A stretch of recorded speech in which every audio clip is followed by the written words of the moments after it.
Greetings, everyone. The safe reopening of schools is one of our nation's top priorities. We all know that getting our children back to school is critical for families, for communities, and for our country as a whole. That's why this summit is so important, and that's why I am so grateful that you are here. For more than a year, our parents, educators, and administrators, together with community members, have gone above and beyond the call of duty. And now that vaccines are being administered and more school doors are being opened again, we have two big tasks in front of us. One, to make sure schools and educators have the support you need to reopen safely, and two, to make sure every student is supported during this transition, including those who will need help catching up. So I want to take a minute to talk about that second task. Our students have been through so much, being away from their friends, being out of the classroom, adjusting to online learning, all while a deadly virus has threatened lives and lives have been lost, threatened jobs and jobs have been lost.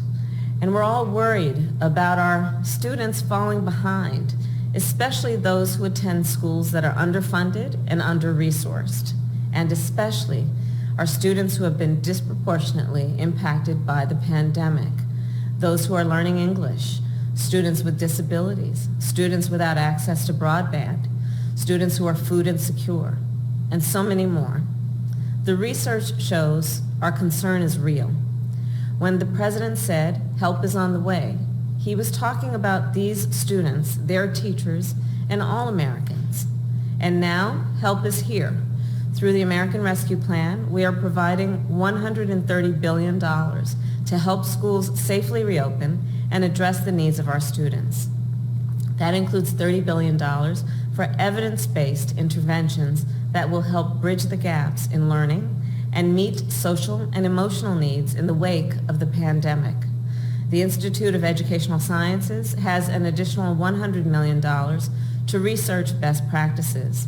Importantly, this bill continues to include a number of provisions to ensure that the highest poverty school districts will not lose any state funding. So here's the bottom line. A student's zip code should not determine the quality of their education, nor should it determine how well they thrive after this pandemic. You are the experts. You know what works.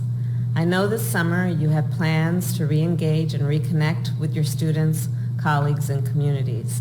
Please know you have our support as you engage with the innovative ideas that you continue to have to help our students. In fact, I was in Florida earlier this week, and I met with the superintendent of schools in Jacksonville, Dr. Diana Green. She talked about the challenges of continuing to feed the 130,000 students of Duval County. And again, the innovation. They set up grab bags and grab-and-go stations. They sent home what they call blessings in a backpack. And I know this is happening around the country. There, as you have been doing, they delivered breakfast, lunch, and dinner to the bus stops that normally are the school bus stops for their students. And she said, even though our students are living in food deserts, our school district has been a food oasis for them. In and out of the classroom, you have provided a refuge for students across our country. The work you have done has been heroic. The work you will do at this summit is historic. Thank you again for being here, and I look forward to working with you in the days, weeks, and months ahead. Take care.